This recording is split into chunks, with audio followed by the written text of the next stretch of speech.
अस्सलामुअलैकुम, good morning. सुबह सवेरे पाकिस्तान और हमारी सुबह का आगाज़ ही बहुत ही खूबसूरत होना चाहिए और किसी भी सुबह का खूबसूरत आगाज़ होने के लिए ज़रूरी है कि आपका जहन पॉजिटिव होना चाहिए।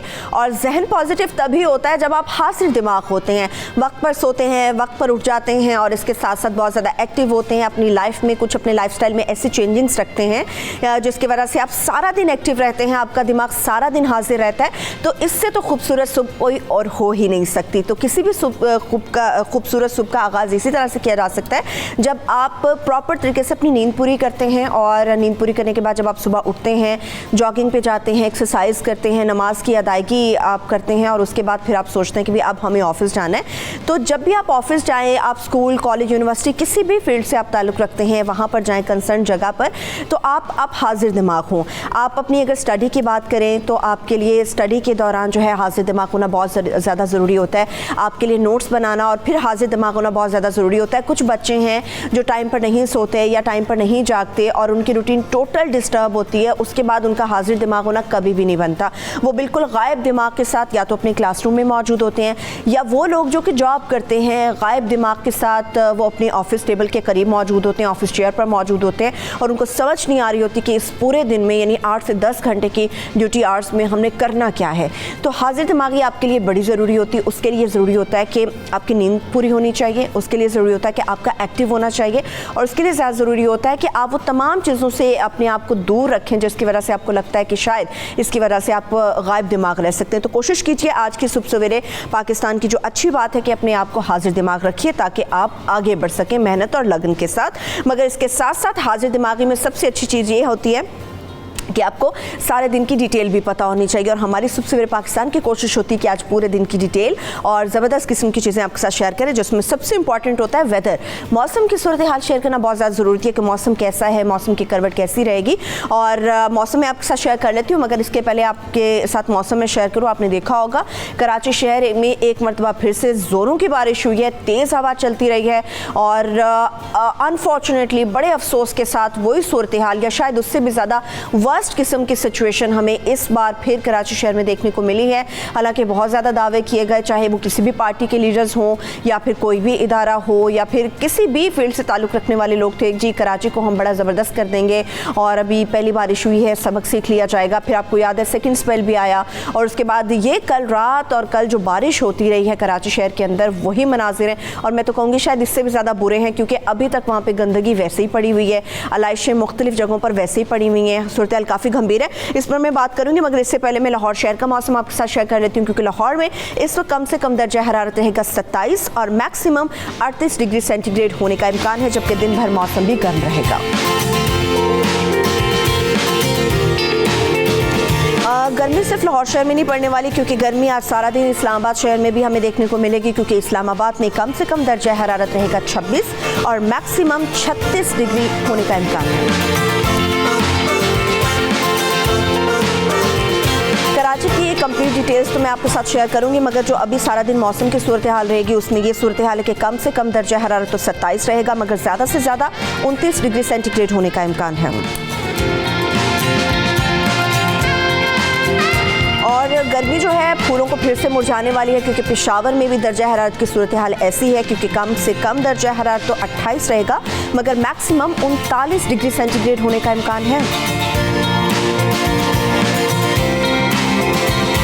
और जाते जाते कोयटा के अंदर भी गर्मी हमें देखने को मिल रही है क्योंकि कोयटा में भी अगर कम से कम मैं टेम्परेचर की बात करूं तो 21 रहेगा और मैक्सिमम जो टेम्परेचर है सारे दिन में 33 डिग्री सेंटीग्रेड रहने का इम्कान है।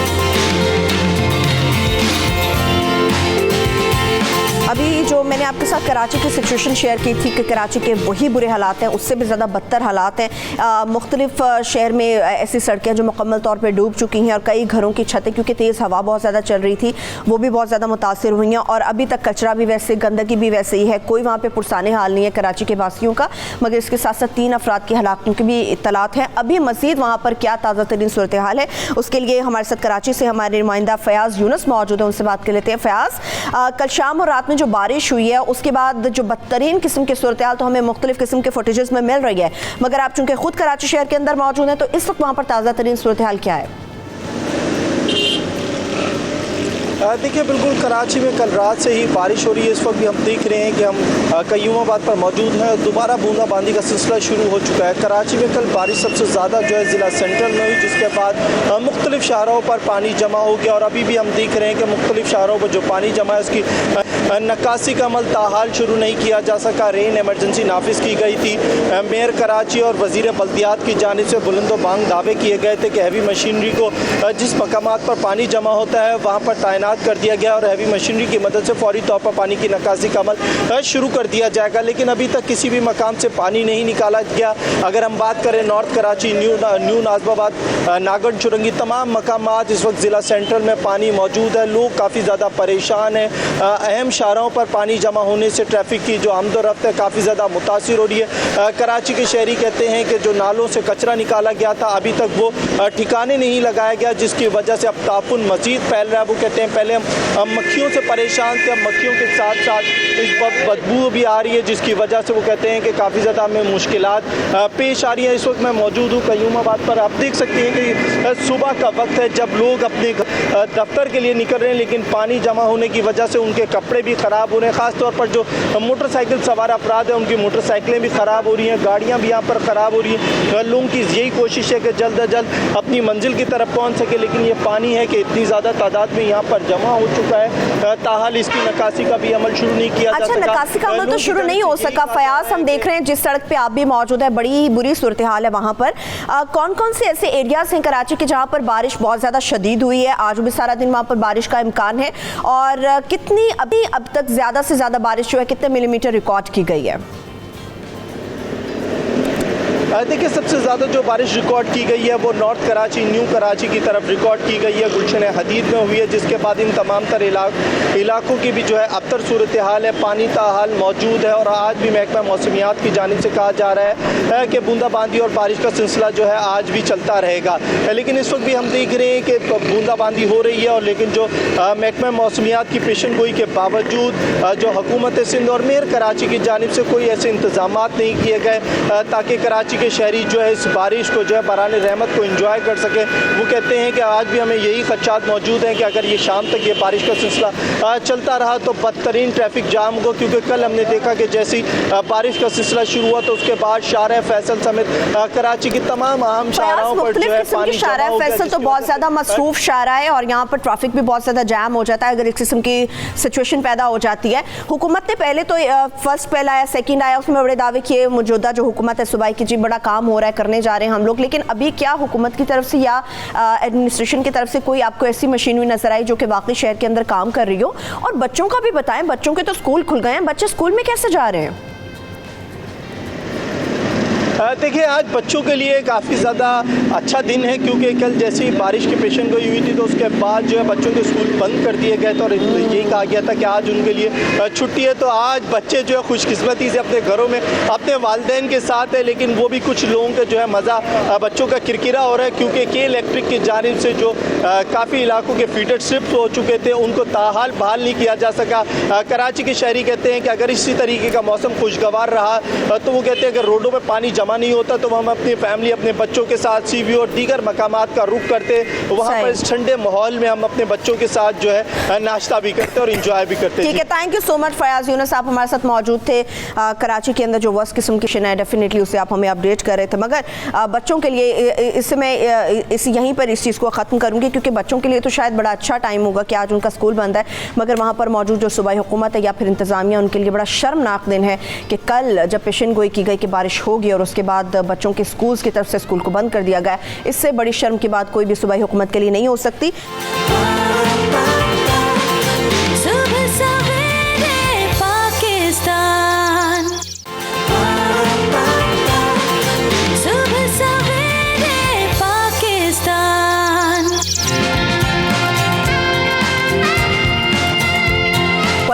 काम कामयाबी, ये वो एक लफ्ज़ है जो हर शख्स अपनी ज़िंदगी में किसी ना किसी तौर ऐड करना चाहता है कि उसकी ज़िंदगी के अंदर ये कामयाबी का लफ्ज़ हमेशा के लिए ऐड हो जाए और कामयाबी हमेशा उसके साथ चलती रहे।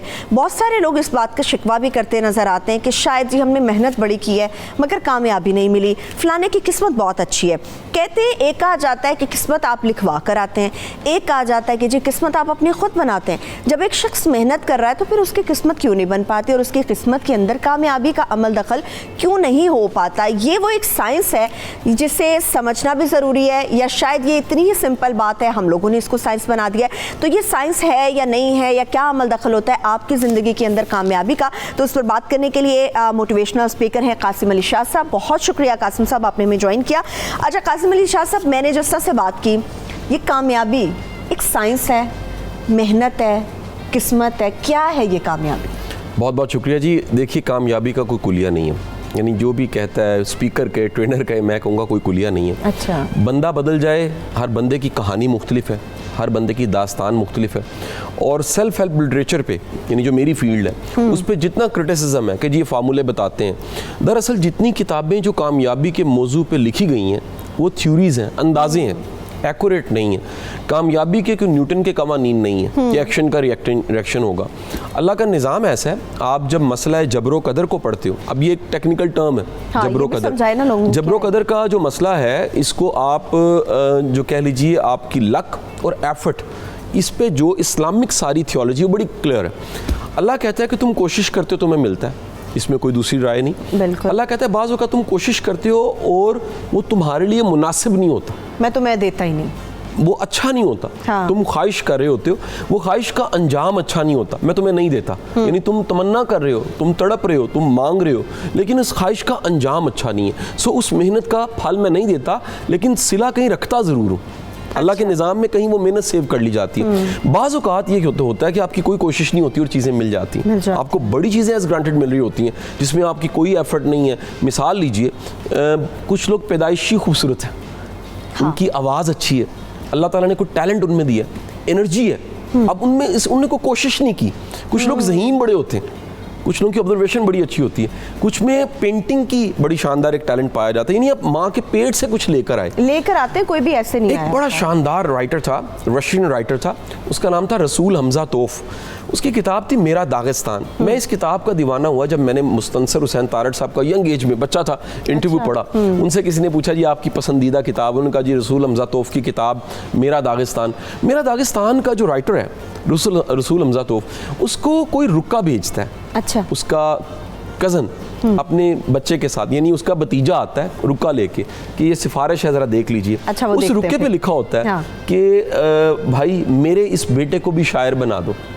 अच्छा, ठीक है, अदीब बना दो। वो रुका रखता है, उसको चाय का कप देता है और कहता है कि काश मैं बना पाता। ये तो जो वो बनाए तो बंदा बनता है, ऐसे तो कोई नहीं बनता। कोशिश से शायर नहीं बनाया जा सकता। आप कोशिश से चीज़ों को पॉलिश कर सकते हैं, रिफाइन कर सकते हैं। कभी भी कोशिश एक्यूरेट आपको डेस्टिनी रिजल्ट नहीं देती।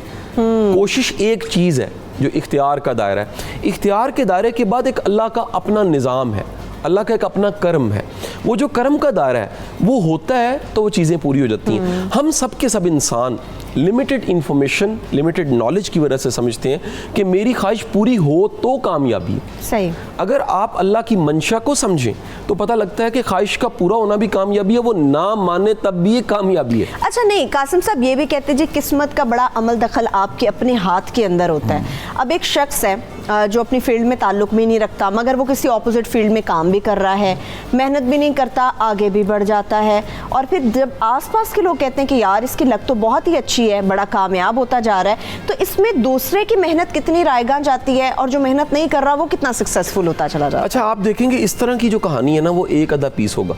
हाँ, नहीं, मुझे बड़े नजर आते हैं, बड़े रेयर। अच्छा, अब वो होता क्या है, अगर हमें नजर आते हैं ना तो वो हम स्टोरी का एक हिस्सा देख रहे होते हैं, पीछे मेहनत नहीं देखो होती है, हिडन होती है, कोई चीज़ ऐसी जरूर होती है जिसको उन्होंने, मैं कहता हूँ टैलेंट के साथ क्लिक कर जाना या बिल्कुल कोई बगैर किसी वजह से क्लिक कर जाना बड़ा रेयर है, बहुत रेयर है। आप बताऊँ, अच्छा, ऐसी कामयाबी है देर पा भी नहीं होती। हाँ, ये बड़ी दुनिया ऐसी है। मैं आपको इस मुल्क की बेशुमार कहानी है ऐसी सुना सकता हूँ जो उठे बाद में फ्लॉप हो गई। मैं अपने दायरे में बड़े लोगों को कमाल की बात ये होती है कि आपकी कामयाबी उसके असरात दूरस हों। सो इख्तियार का दायरा और इख्तियार से बाहर का दायरा। इसको गोरे ने बड़ा अच्छा किताब में 7 habits of highly effective people में उसने कहा जी सर्कल ऑफ इन्फ्लुएंस है और एक आपका सर्कल ऑफ कंसर्न है। हाँ। आपका एक इख्तियार का दायरा है जिसमें रहते हुए चिका मार सकते हैं आप। हाँ। एक आपका इख्तियार का दायरा नहीं है जहां पर आपको कबूल करना है और अल्लाह पे छोड़ना है। हज़रत अली ने इससे ज़्यादा अच्छा समझा है।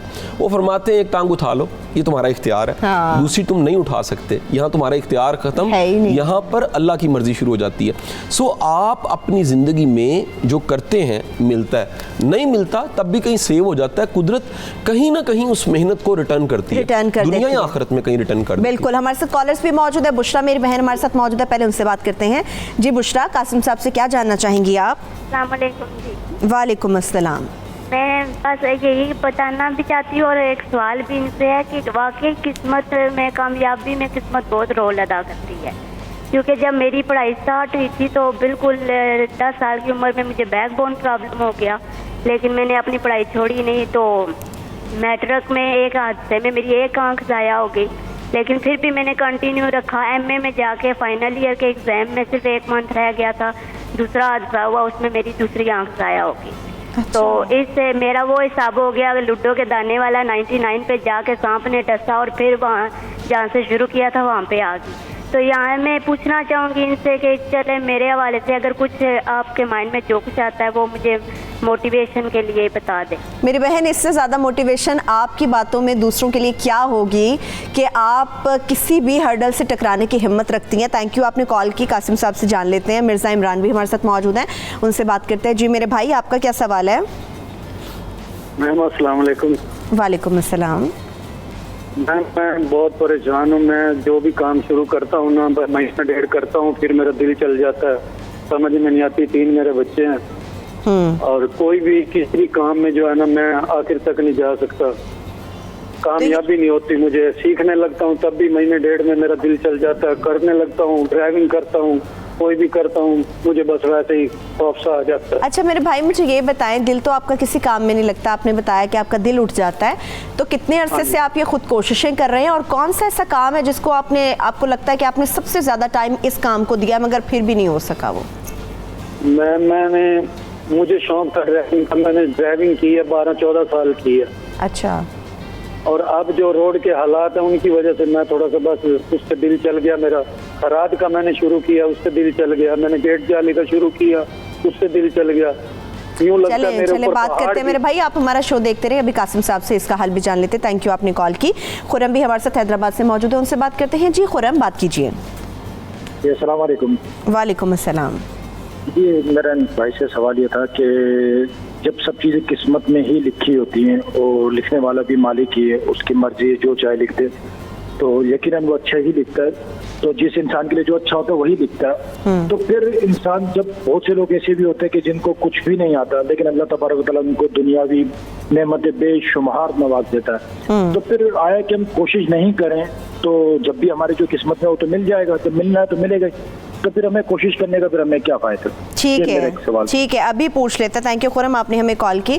जब अभी बुशरा ने कहा, जिस तरह से उन्होंने बताया कि हादसा ज़िंदगी का हिस्सा उनके बनते चले गए, कोई ऐसी चीज़ जो आप उनको इंस्पिरेशन के तौर पे दे सकें कि बुशरा आपको कोई भी वाकया ज़िंदगी का, कोई एक इवेंट, वो कभी अपने पूरे मानी उस वक्त आश्कार नहीं करता, उस वक्त डिस्क्लोज नहीं होता ये क्यों हो रहा है, वाई मी। बंदा कहता है मेरे साथ क्यों हो रहा है, क्यों हुआ? किसी और वक्त में पता लगता है कि वो बड़ा ज़रूरी था। इंसान की वहाँ कैपेसिटी बिल्डिंग हो रही होती है, कुदरत उसको ग्रूम कर रही होती है। हमारी ज़िंदगी के बेशुमार ऐसे वाक़यात और इवेंट्स जो हमें पसंद नहीं होते, उसमें कोई ना कोई कुदरत की मसलियत होती है, शामिल हो। नहीं हमें रब की ज़ात, मैं कहता हूँ उसमें मेहरबानी रब की होती है। अब होता यह कि हम ख्वाहिश लिए फिर रहे होते हैं और कहते हैं एक्यूरेट ये ख्वाहिश पूरी हो जाए, मुमकिन है ख्वाहिश पूरी हो जाए लेकिन उससे नुकसान हो जाए। तो कुदरत क्या करती है, कुदरत आपको कहीं ना कहीं आपकी कैपेसिटी बिल्डिंग किसी न किसी वाक़े से कर रही होती है। हमें अल्लाह की मंशा को समझना चाहिए, ये बड़ी इंपॉर्टेंट चीज़ है कि यहाँ मेरे अल्लाह की मर्ज़ी क्या है, क्योंकि हमारी मर्ज़ी और अल्लाह की मर्ज़ी का जो फ़र्क है ना, वो गम है, वो तकलीफ़ है। अगर हम एक कर लेते हैं कि ये मेरे मालिक की मर्ज़ी है, मैं कबूल कर लेता हूँ। ईमान बड़ी इंपॉर्टेंट चीज़ है। ईमान मोटिवेशन है कि इसमें मेरी अल्लाह की मर्जी है। दुनिया की कोई ताकत आपके नसीब को नहीं छीन सकती, दुनिया की कोई ताकत रब ने बनाई नहीं है। नसीब एक ऐसी चीज़ है, जैसे आप तख्लीक हुए आपका नसीब भी तख्लीक हो गया, वो नसीब ने मिलना ही मिलना है आपको। दुनिया का कोई डाकू, दुनिया का कोई हरासर, दुनिया का कोई ब्लैकमेलर नसीब पे हाथ नहीं डाल सकता। ये नसीब की जो आपने बात की, हमारे से जो कॉलर थे अभी खुरम, वो कह रहे थे जब सब कुछ नसीब में है, किस्मत में है, तो फिर कोशिश ही ना करें हम लोग। अच्छा देखिए, नसीब के फिर दो हिस्से बन गए ना जी। नसीब एक वो है जो फिक्स है, हाँ, फिक्स है, उसमें आप उसको डीकोड नहीं कर सकते, छेड़ नहीं सकते, उसकी वायरिंग को चेंज नहीं कर सकते। नसीब का एक हिस्सा वो जो इख्तियार में है, इसे कहा जाता है तकदीर मुल्लक। ठीक है जी, ये एक वेरिएबल लक है, ये आपके डिसीजन से यहाँ अल्लाह ने इख्तियार खुद दिया हुआ है आपको, फैसला करने का, इरादा करने का, कोशिश करने का, नीयत अच्छी रखने का, डिलीवर करने का, मेहनत करने का। ये जो इख्तियार का दायरा है, ये हुक्म है कि इसमें पूरा पूरा खेलना चाहिए, हाथ पे हाथ धर के नहीं बढ़ना। मैं अगला एक क्वेश्चन है सबसे पूछूं कि अगर सब कुछ पहले ही फिक्स्ड है, इसका इल्म अल्लाह को है यकीनन, अगर फिक्स्ड है तो फिर अल्लाह हिसाब क्यों लेगा? अल्लाह हिसाब यकीनन इसलिए लेगा कि इख्तियार हमें उसने एक इख्तियार अता किया हुआ है। अच्छा, हमारे साथ एक कॉलर थे मिर्ज़ा इमरान, वो कहते थे दिल नहीं लगता किसी काम में, 12-14 साल ड्राइविंग की, फिर सड़क की हालत देख के छोड़ दी, मुख्तलिफ काम करते हैं, 1.5-2 महीने में काम से दिल उठ जाता है, क्या करें, परेशान है। बड़ी दुनिया बेशुमार ट्राइयाँ करके, कोशिश करके, एफर्ट्स के बाद दिल बर्दाश्ता होकर कहीं डिप्रेशन का शिकार हो जाती है, नाउमीद हो जाती है। फिर वो इस हालत में नहीं होती कि वो ढूंढ पाए मैंने गलती क्या की है, उनकी गलती सिर्फ वो नाउमीदी होती है। हमें बद से बदतरीन हालत में अल्लाह के करम पे पूरा पूरा फिर भी भरोसा रखना चाहिए। ये सबसे बड़ी नसीहत है आज के प्रोग्राम में कि बदतरीन हालात हैं, जितना मर्जी अंधेरा है, रात जितनी मर्जी काली है, आपको यकीन रखना है कि रात ने खत्म होना है, दिन ने चढ़ना है, दिन में आना। और अल्लाह कहता है मुश्किल के बाद आसानी है, कुरान में कहता है हर मुश्किल के बाद आसानी है। तो जितनी बड़ी मर्जी मुश्किल है उसने ख़त्म होना है और अच्छे वक्त में आना होता है। अब होता ये है कि हम अपने गलती के दौर में या जो बुरा हो रहा होता है उसमें अपनी गलती ढूंढ नहीं पाते। हम गलती कर क्या रहे हैं, मिस्टेक क्या कर रहे हैं, आंखों पे इल्जाम देते रह जाते हैं बस। मेरा ख्याल है कहीं ना कहीं परेशानी की हालत में ना, जो परेशानी को हल करने की सलाहियत है ना, वो सल्ब हो जाती है, वो खिंच जाती है। जितना पॉजिटिव माइंड, कूल माइंड आप होते हैं और आप मेंटली मजबूत होते हैं, उतना ज़्यादा आप समझ पाते हैं मेरे साथ चल क्या रहा है और हो क्या रहा है, मैं गलती क्या कर रहा हूँ। समझदारी ये है कि वो समझदारी फिर आपके अपने काम आए, अपने हाथ होने चाहिए।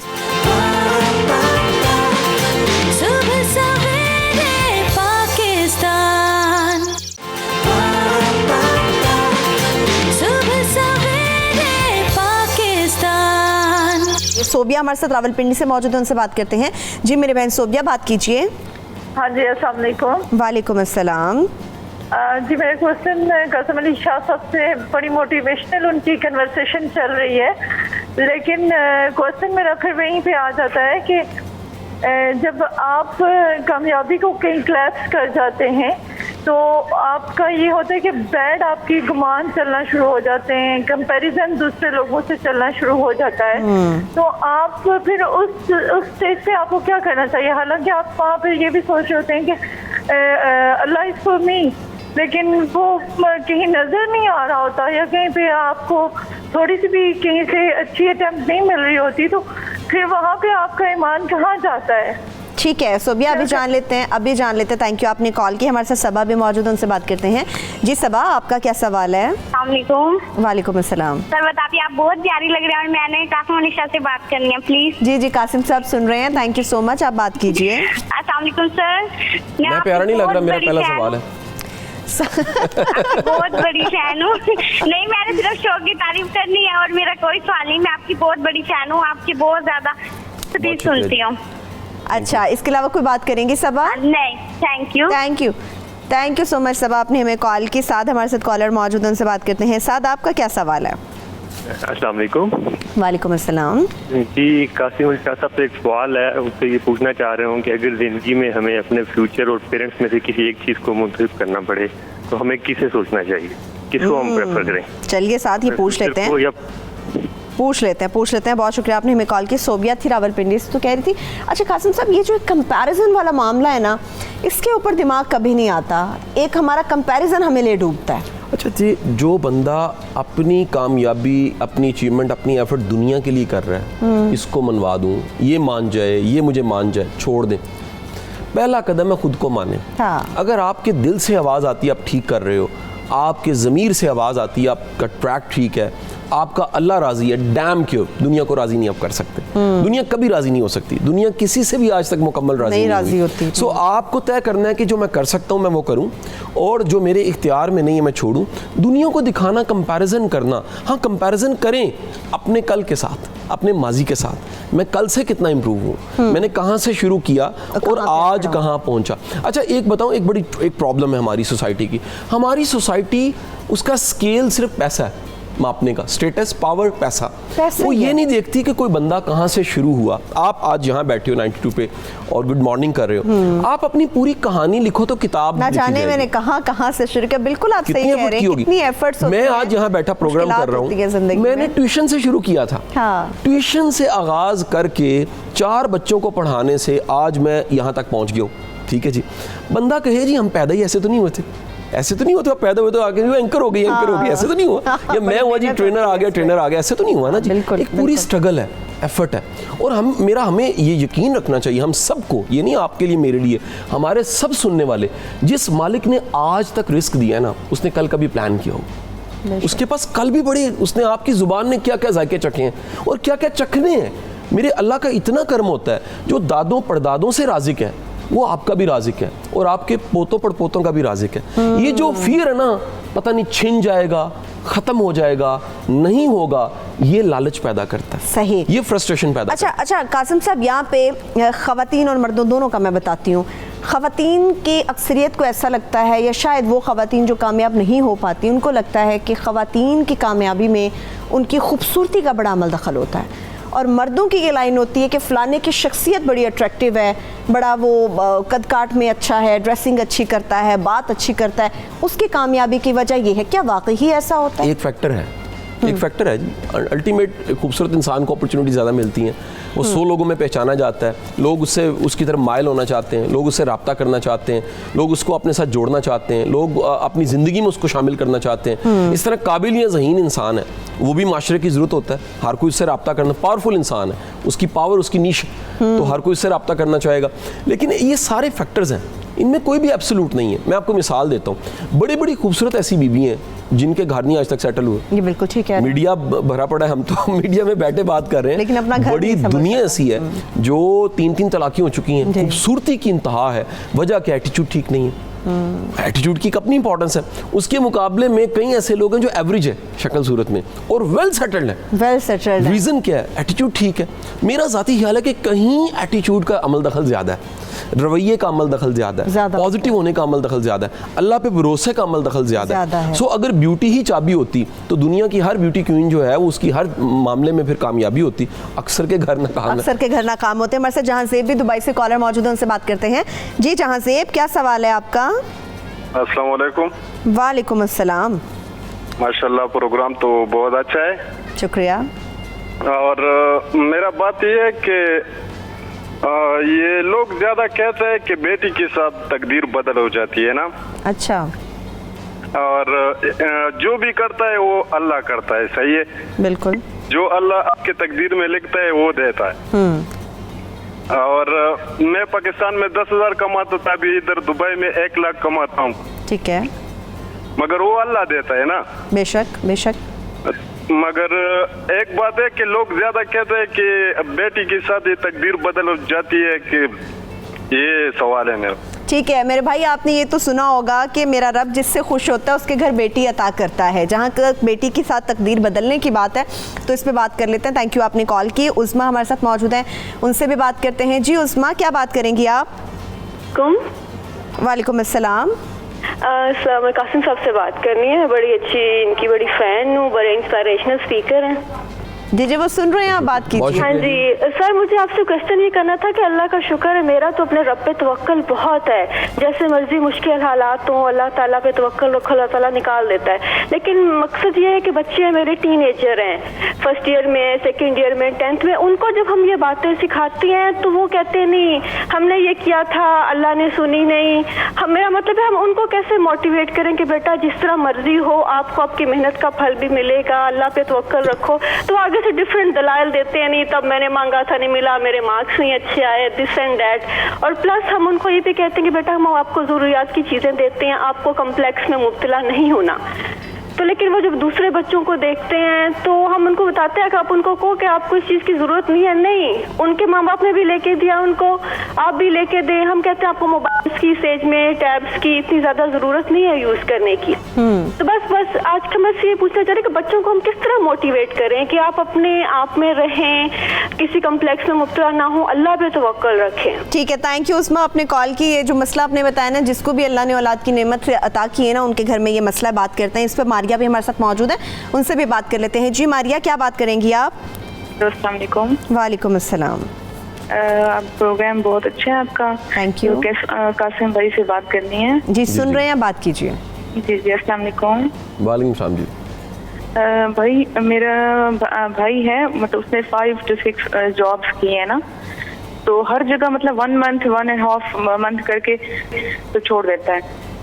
तो अभी 6 की होंगी अच्छी, तो अभी आके ना बिल्कुल भी नहीं करता, कुछ भी नहीं, घर बैठा है कि मेरी तरह किसी ने जॉब की है 5 years 6 कोई करके दिखाए, तो इस तरह बातें। और बिल्कुल भी कहीं भी नहीं करना, मैंने करनी ही नहीं है। दुबई भी किया, लंदन भी किया, वहाँ से भी 1 month मतलब रह के वापस आ गया। अच्छा मारिया, तो आपके भाई की मारिया आपके भाई की एजुकेशन क्या है और उम्र क्या है उनकी? उनकी 32 है। मतलब अब एज भी ऐसी है कि शादी की भी बंदा करे तो क्या बात करे, तो पेरेंट्स भी इतने परेशान हैं। चलिए इसका हल जान लेते हैं। थैंक यू मारिया, आपने हमें कॉल की लास्ट 3 मिनट्स से और बहुत सारी चीज़ें भी बात करनी है। जहाँ ज़ेब कह रहे थे बेटी के साथ तकदीर बदल जाती है, इससे अच्छा, इसमें कोई शक नहीं, अल्लाह के रसूल सल्लल्लाहु अलैहि वसल्लम ने अगर रहमत कहा है कि बेटी रहमत है, तो कोई शक नहीं कि बेटी जिसके घर में भी आती है वो रहमत लेकर आती है। लेकिन ये भी बताता चलूं कि आपका हर बच्चा रिस्क लेकर आता है, वो अपने हिस्से का रिस्क लेकर आता है और कुशादगी लेकर आता है, इसमें कोई दूसरी राय नहीं है। अभी जो एक हमारी बहन थी, उन्होंने पूछा अपने भाई से मुताल्लिक कि नौकरी करते महीने बाद छोड़ देते। बहुत बड़ी वजह ये होती है कि बच्चों पे हमने जिम्मेदारियां वक्त पे नहीं डाली होती, तालीम मुकम्मल हो जाती है, रिस्पॉन्सिबल वो होते नहीं हैं, फिर कभी दुबई, कभी लंदन और कभी यहाँ पर कोशिश करते हैं। रिस्पॉन्सिबिलिटी का मतलब ये है कि जो किया है अच्छा या बुरा, उसकी जिम्मेदारी कबूल की जाए। जो जिम्मेदारी कबूल करता है वो ठीक भी हो जाता है, और जिसमें जिम्मेदारी का मिजाज ही नहीं होता, सारे काम उसके दूसरे कर रहे होते हैं और उसकी फीसें दे के सिर्फ आप पढ़वा लेते हैं, तो फिर नतीजा ये होता है कि वो बड़ा होकर कभी अपने अब्बा से अपने बच्चों के पैम्पर के पैसे मांग रहा होता है। तो उस्मा कह रही थी अपने बच्चों के हवाले से, जो टीनेजर बच्चे हैं मगर वो दलाइल होते हैं, कासिम साहब ये हर बच्चे के पास, ये नॉर्मल है, ये एक साइकिल है। हमें ये नहीं दिया, बच्चा कहीं ना कहीं साइकिल से गुजर के इसी ईमान की हालत में आता है जिस हालत पे बहन आज वो खुद है। इस साइकिल सब्र करना चाहिए। टीनेज में गलतियां बच्चे करते हैं, तजर्बे करके सीखते हैं, बेशुमार कंसेप्चुअल गलतियां होती हैं। वक्त के साथ साथ हम एकदम जो अपने बच्चों को बड़ा करना चाहते हैं, ये ज्यादती है। वो एकदम न्यूटन नहीं हो सकते, वक्त के वली नहीं बन सकते। एक प्रोसेस है गलती का, गुनाह का, साइकिल करते करते आखिरकार बंदा ठीक होता है। ठीक है। अच्छा कासिम साहब, लास्टली कामयाबी के लिए अगर कोई शख्स जैसे होता है कि जी ब्यूटी टिप्स आप दें, तो कामयाबी के लिए टिप्स क्या दी जा सकती हैं कि ये चीज़ें आपकी कामयाबी की राह में आ? मुस्बत रहना चाहिए, बदतर हालात में, बुरे हालात में, क्रिटिसिज्म में, हर्डल्स में, चैलेंज के बावजूद, मसाइल के बावजूद अच्छा सोचना, अल्लाह पे पूरा भरोसा, अपनी जो कोशिश है उसको ना छोड़ना, कमिटमेंट को ना छोड़ना, पूरा कमिटमेंट रखना। अल्लाह ताला सिला दे देता है। वो एक पुरानी, एक पंजाबी में भी कहा जाता है, सराइकी में भी, कि इस्तिकामत में करामत है। कहीं ना कहीं आपकी इस्तिकामत करामत में कन्वर्ट हो जाती है, तो जो लगा रहता है वो कहीं ना कहीं पहुंच जाता है, कहीं ना कहीं पहुंच जाता है। कितनी खूबसूरत बात की है। अगर तमाम लोग इस चीज़ पे अमल करें तो यकीनी तौर पे कामयाबी उनके कदम चूमेगी। कासिम अली शाह साहब, आप यहाँ पर तशरीफ़ लेकर आए सुबह सवेरे पाकिस्तान में। अभी मुझे एक छोटी सी ब्रेक की तरफ बढ़ना है। जब ब्रेक से वापस आएंगे तो कुछ बात करेंगे हामला ख़वातीन से मुताल्लिक कि सबसे ज़्यादा एहतियात की ज़रूरत उन्हें होती है, मगर वो अपनी सेहत का ख्याल क्यों नहीं रख पाती। छोटी सी ब्रेक, स्टे विद अस।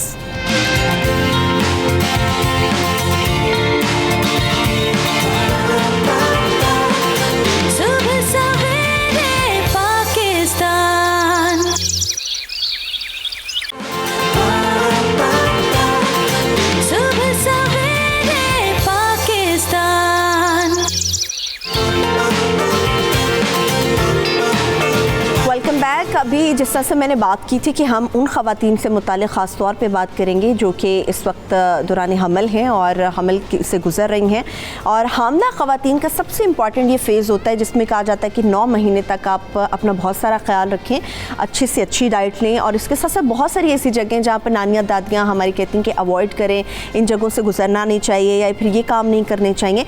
ये वो सारे मामलात हैं जिन पर इस्लामिक लिहाज से भी और इसके साथ साथ डॉक्टर से बात करना ज़रूरी है, और इसके साथ साथ कौन सी चीज़ें आपके लिए अच्छी हैं, किन चीज़ों से आपको रुकना चाहिए, किन कामों से ममानियत है इस्लाम के अंदर भी कि हामला ख़वातीन को ये नहीं करनी चाहिए, या फिर कौन सी ऐसी जगह हैं जहाँ पर सख्ती से मना किया जाता है। इन सारी चीज़ों पर बात करने के लिए सबसे पहले मैं तारुफ़ करा दूँ, हमारे साथ हमारी बहुत ही प्यारी सी आपा डॉक्टर बिल्किस हमारे साथ मौजूद हैं। थैंक यू सो मच आपा, आपने हमें ज्वाइन किया। जबकि मैं अपने स्टूडियोज़ में हमारे जो मुअज़्ज़ज़ मेहमान हैं उनका भी तारुफ़ करा दूँ, इस्लामिक स्कॉलर हैं प्रोफेसर नूरीत फ़ातिमा साहिबा, बहुत शुक्रिया आपका प्रोफेसर साहब, आपने ज्वाइन किया। इसके साथ साथ माहिर ग़ज़ाइयत हैं शिफ़ा अली, थैंक यू शिफ़ा, आपका भी बहुत शुक्रिया, और गायनेकोलॉजिस्ट हैं doctor Aruba Rahim, thank you so much doctor साहब, आपने भी ज्वाइन किया। अच्छा आपा, सबसे पहले तो मुझे आप ये बताएं कि दौरान हमल कौन सी ऐसी बातें हैं जो ख़वातीन को जिनका बहुत ज़्यादा ख्याल रखने की ज़रूरत होती है? देखिए, एहतियात इलाज से बेहतर के तौर पर रिलैक्स रहें, काम रहें, और जो है दौरान हमल कुछ बातें ऐसी होती, कुछ ग़िज़ाएँ ऐसी होती हैं, या जैसे आपको जिस चीज़ से एलर्जी है उस चीज़ का इस्तेमाल नहीं करें। एक गलती जो बुनियादी करते हैं कि जैसे प्रेगनेंसी होती है तो फिर जूसेस का इस्तेमाल ज़्यादा करते हैं। तो मेरे हिसाब से जूसेस का इस्तेमाल पहले, मैं अपनी इस नज़रिए से, अपनी स्कूल ऑफ थॉट से बता रही हूँ कि पहले के 3 महीने में जूसेस का इस्तेमाल नहीं करना चाहिए, ख़ासकर गाजर का जूस और नहीं पीना चाहिए। अच्छा। हामला ख़वातीन को, क्योंकि ऐसा होता है ना, खून बनाने वाली चीज़ें ज़्यादा देना शुरू कर देते हैं कि फ़ौरन जूसेस पे जूसेस के तुम जूसेस ज़्यादा पियो। तो मेरे हिसाब से जो बुनियादी गलती करते हैं वो जो एक्सेसिव जूसेस का इस्तेमाल करते हैं वो नहीं करना चाहिए। अच्छा, उनसे अवॉइड करना चाहिए। मगर आपा, जिस तरह से ये सीज़न चल रहा है, इस सीज़न में जो हामला ख़वातीन हैं उनको अपनी डाइट के अंदर कौन सी चीज़ें ऐड करनी चाहिए? जैसे आपने कहा कि स्टार्ट पे खून बनाने वाली ये जूसेस वगैरह नहीं देने चाहिए, तो अभी के मौसम में उनके लिए अच्छा क्या है? नहीं, मैं ये नहीं कह रही हूँ, मतलब कि बहुत सारे लोग ऐसे होते हैं ना कि कलेजी खिलाना शुरू कर देते हैं। कलेजी जो है नहीं खाना चाहिए। कुछ फ़िश ऐसे होते हैं, अल्हम्दुलिल्लाह हमारे समंदर में तो ऐसा नहीं ना, हम मतलब हम कुक्ड करके खाते हैं, बहुत अच्छा पका के खाते हैं। नहीं तो फ़िश भी अवॉइड करना चाहिए, स्ट्रॉबेरी अवॉइड करना चाहिए जो कॉन्ट्रैक्शन पैदा करते हैं, जैसे पपीता नहीं खाना चाहिए, स्ट्रॉबेरी नहीं खाना चाहिए, ग़िज़ा को पोर्शन में खाना चाहिए।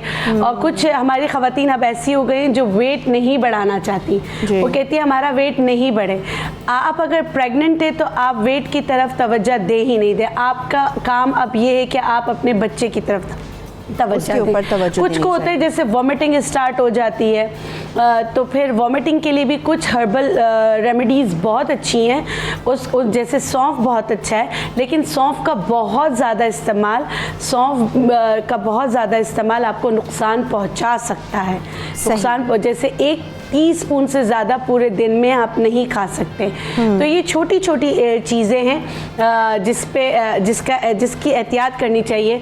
और सबसे बड़ी बात कि एक और एहतियात होती है कि आप जैसे आपके शूज़ वगैरह, जैसे आपने इस मौसम की बात की, अगर कोई प्रेग्नेंट खातून है, अव्वल तो उसको इस मानसून में कोशिश करनी चाहिए कि घर से बाहर कम से कम जाए और कंफर्टेबल शूज़ पहन के जाए। खासकर अगर जो स्लीपर्स और जो इस तरह की चीज़ों से जोगर्स पहनना ज़्यादा बेहतर है। एहतियात की बात करें तो मैं आपको ये भी बता दूं, अपने लिबास, अपने जूतों, सब में उनको उसको एहतियात करने की ज़रूरत होती है। और खून बनाने वाली बहुत सारी चीज़ें आप इस्तेमाल करें, लेकिन जिनमें ज़्यादा एक्सेसिव विटामिन ए है, जैसे गाजर के जूस में विटामिन ए ज़्यादा होता है, उसका इस्तेमाल नहीं करना चाहिए। हाँ, आप नारियल का पानी पी सकते हैं, नारियल का पानी आप बिल्कुल पी सकते हैं। हाँ, लेकिन आपको टमाटर का जूस नहीं पीना चाहिए, उससे अवॉइड करना चाहिए। यूरिक एसिड को बढ़ाने में भी वो मावन। जी बिल्कुल ठीक है।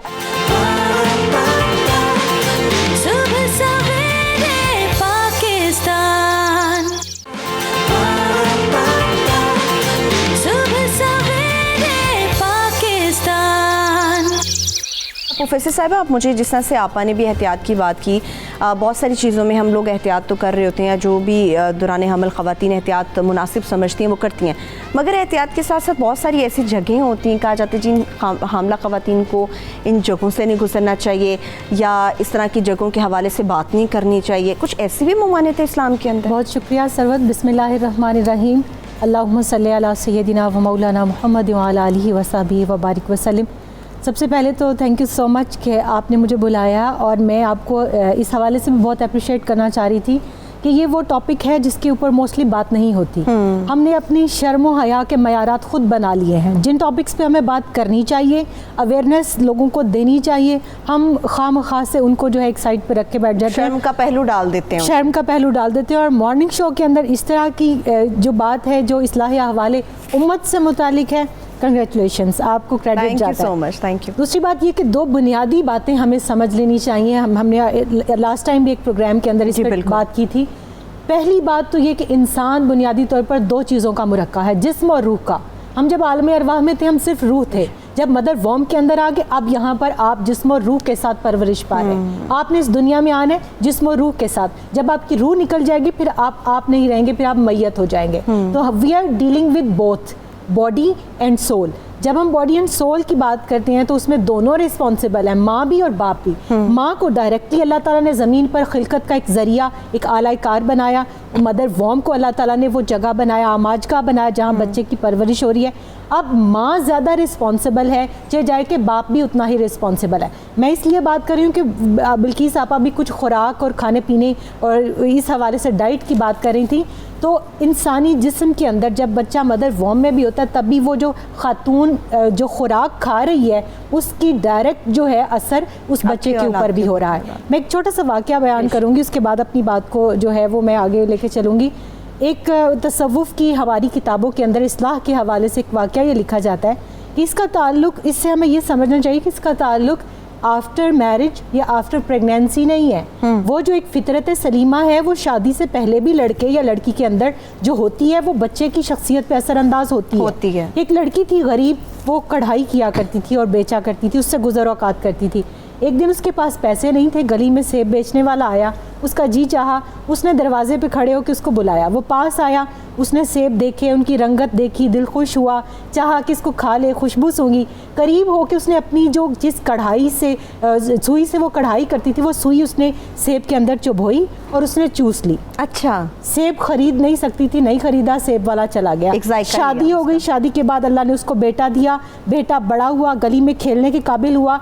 उन दिनों के अंदर गरीब दौर के अंदर जो है वो माशकी पानी भरा करते थे। अच्छा, माशकी मश्क लेके आया उस बच्चे ने, उसी औरत के बच्चे ने एक तेज़ धार आले से मश्क को फाड़ दिया। माशकी उनके घर आया शिकायत लेके, उसके वालिद के पास जब आया उन्होंने मुराकबा किया कि मैंने तो अपनी ज़िंदगी में ऐसा कोई अमल नहीं किया, तो मेरे बच्चे ने ये क्यों किया। वो अंदर अपनी बीवी के पास गया और कहा क्या नेकबख्त, क्या तुझसे कभी कोई ऐसा अमल सरजद हुआ। उसने वो सारा वाक़या बयान कर दिया। अब यहाँ से हमारे जो बुज़ुर्ग हैं वो ये बात कहते हैं कि अगर सुई सेब में चबो कर चूसने का अमल इतना बड़ा आगे जाके डेवलप होके औलाद की शक्ल में सामने आ रहा है, तो आप ये देखें कि ड्यूरिंग प्रेगनेंसी आप जो कुछ करती हैं वो तो डायरेक्ट और फिर आप देखें अल्लामा इकबाल रहमतुल्लाह अलैह ने सर्रास मसूद को, उनकी बेगम फैमिली वे पे थी, तो उनसे कहा कि आप कारी कुरान जो है वो अपने घर के अंदर लगवाएं, और रोज़ाना वो आता था और वो कुरान पाक की तिलावत सुनाता था। यही वजह हमें अपनी पूरी हिस्ट्री के अंदर मिलता है कि हुज़ूर गौसे पाक सरकार शेख अब्दुल कादिर जिलानी रज़ियल्लाहु ताला अन्हु अपनी माँ के पेट से 19 पारे हिफ्ज़ करके इस दुनिया में तशरीफ़ लाते हैं। हज़रत बाबा फरीदुद्दीन गंजशकर रहमतुल्लाह अलैह 18 पारे अपनी वालिदा के पेट से हिफ्ज़ करके आते हैं। तो जो बात आपने की ये बहुत इंपॉर्टेंट है कि एक जो औरत है वो अमीन है, वो इस रूह को, इस जिस्म को, इस बच्चे को इस दुनिया में लाने की अमीन है। चाहे जाए कि वो अपनी फर्स्ट एम्ब्रियो स्टेज पर है या उसके बाद प्रोग्रेशन में है, तो वो जो खाएगी, वो जो करेगी, वो जो सुनेगी। और कुरान पाक के तहत 3 ऐसे जगह हैं, गेटवेज हैं जहाँ से बुराई जिस्म के अंदर दाखिल होती है। एक आँख, एक कान और एक आपका दिल।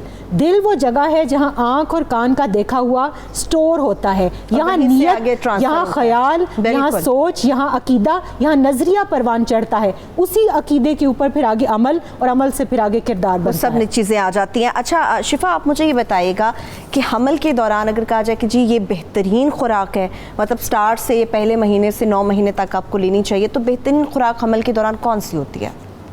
अच्छा, इसमें मैं आपा की बात को थोड़ी सी, जैसे उन्होंने कही बात के सोल पे असर होता है बहुत सी चीज़ों का, इसी तरह से अब जो हम एक बात बहुत आजकल चल रही है कि पाकिस्तान में जो हमारा नेशनल न्यूट्रिशन सर्वे लेटेस्ट आया उसमें स्टंटिंग है लेस देन 5 ईयर्स के बच्चों में 40%। ओके। उसकी बेस जाती है प्रेगनेंसी में। जो आप प्रेगनेंसी में खुराक माँ को दे रहे हैं, जो वो कुछ खा रही है, उसका इफ़ेक्ट अगले 5 साल तक बच्चे की ग्रोथ पे होने वाला है। तो इसलिए बेस्ट डाइट ऐसी ज़रूर होगी कि जिसके अंदर सारे न्यूट्रिएंट्स पूरे हों।